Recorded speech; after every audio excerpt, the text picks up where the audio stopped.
Assalamualaikum, jumpa lagi dengan Cikgu Akmal. Minggu ini kita nak tengok tajuk masa dan waktu, iaitu cara untuk mengira tempoh masa. Okey, kalau kita tengok dekat sini, tengok dekat skrin ni, ada masa bertolak dan masa sampai. Okey, kita nak tengok berapa jangka masa ataupun masa yang diambil dan perjalanan kita ataupun sesuatu aktiviti itu sedang berlangsung. Okey, tengok dekat sini, boleh rujuk buku teks muka surat 143.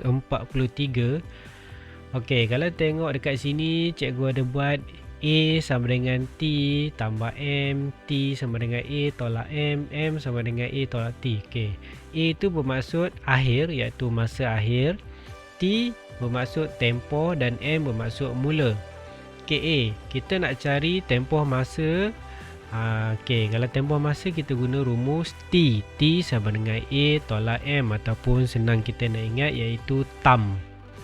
Okey, rumus senang untuk kamu ingat itu ATM tamat.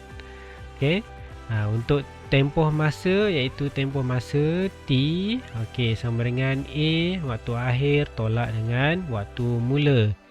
Okey, kalau kita tengok dekat contoh di sini, nyatakan tempoh mereka bermain bola. Okay, waktu mula ialah pada pukul 10.05 dan tamat pada 10.50. Okay, jadi berapa minit ataupun tempoh masa mereka bermain? Okay, kalau ikut pengiraan secara manual, kita boleh kira 5, 10, 15, 20, 25, 30, 35, 40, 45. Okay, jadi 45 minit tempoh mereka bermain. Okay, sekiranya kita nak buat dalam jalan pengiraan, okay, senang saja kita bahagikan dulu jam dan minit. Okay, kita masukkan. Okay, T sama dengan A tolak M, maksudnya akhir tolak mula. Okay, jadi akhir pukul apa? 10.50 tolak dengan waktu mula 10.05 minit. Okey, jadi kita boleh tolak 0 tolak 5 tak boleh, pinjam 4. Ni jadi 10 tolak 5, 5, 4. Okey, 10 tolak 10 sifar. Jadi 45 minit. Untuk tempoh masa kena ada dalam bentuk jam dan minit. Kalau macam situasi macam ni, dia tak ada jam, dia ada minit. Okay, jadi 45 minit. Okay, senang, hafal je. A T M T A M M A T. Okay, dekat sini sama dengan. Macam mana kita nak tahu tambah atau tolak? Tengok T, jadi sini tambah lah, jadi yang lain tu tolak. Senang saja untuk kita ingat. Okey, kita tengok contoh yang kedua. Gambar yang pertama jam 14 dan gambar yang kedua jam 16. Ini dalam sistem 24 jam. Jadi tak ada masalah pun dalam sistem 24 jam ataupun sistem 12 jam. Yang penting kita tahu waktu akhir dan waktu mula. Okey, rumus untuk tempoh masa tadi ialah tempoh sama dengan masa akhir tolak masa mula. Okey, kita buat dulu jam, ini minit. Okey, waktu akhir ialah 16 sifar tolak 14 sifar. Okey, jadi sifar 6 tolak 4 2. Jadi 1 tolak 1 sifar, bermaksud dekat sini bukan jam 2, 2 jam. Jadi tempoh masa ialah 2 jam untuk ambil masa nak menjahit baju. Okey, mudah je tempoh masa ni. Okey, tengok soalan yang ketiga. Kira tempoh mula gotong royong sehingga selesai.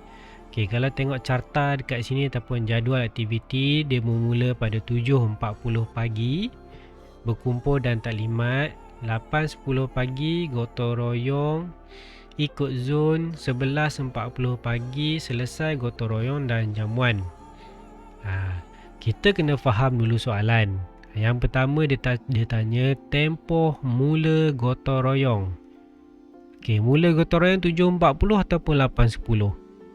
7.40 ni berkumpul, belum mula. Jadi dia bermula pada 8.10 dan selesai pada 11.40. Jadi tempoh masa rumus dia tadi, waktu akhir tolak waktu mula. Buat dulu jam, minit.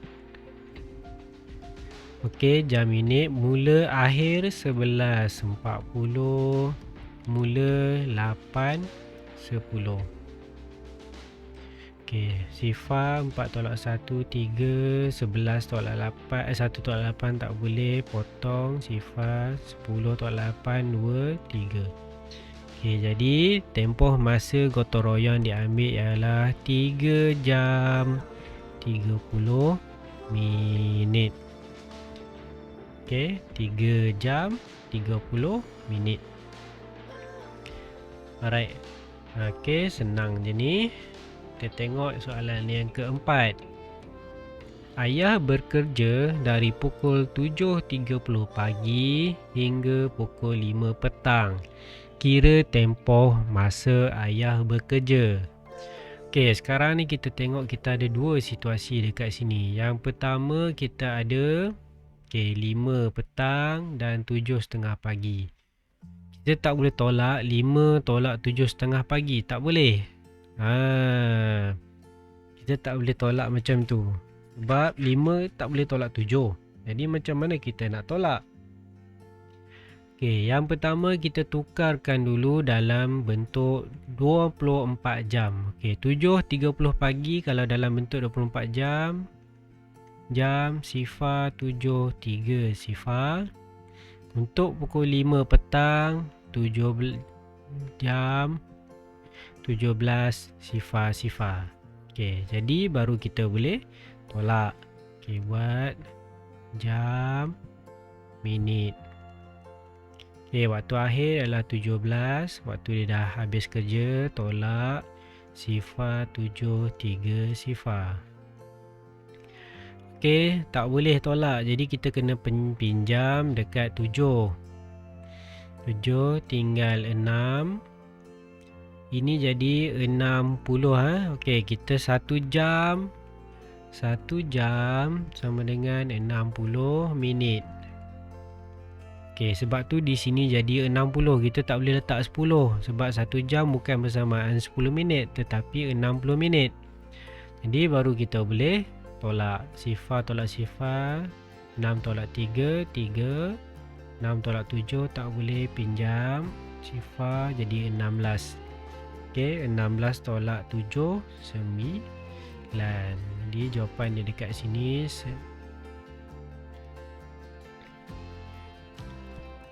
Jawapannya 9 jam 30 minit. 9 jam 30 minit. Kalau pagi dengan pagi, petang dengan petang, tak ada masalah, kita boleh tolak terus. Sekiranya dia bermula pagi, tamat pada petang, kita kena tukar dulu dalam sistem 24 jam supaya pengiraan kita lebih mudah. Kita ambil satu contoh dekat sini. Latihan A lah. Kita ambil A. Bermula 10.15 pagi, tamat 10.35 pagi. Ini mudah, sama-sama pagi. Buat dulu jam, minit. Masuk waktu tamat dulu sebab kita ikut rumus TAM. Rumus TAM, tamat 10.35 tolak 10.15. Kos sifar 3 tolak 1 2. Jadi 20 minit ni sifar. Boleh? Yang lain tu kamu cuba kira, boleh komen dekat bawah jawapan dia. untuk soalan 1B, 2 dan 3. Cikgu rasa sampai di sini saja. Kita jumpa lagi pada tajuk akan datang. Assalamualaikum.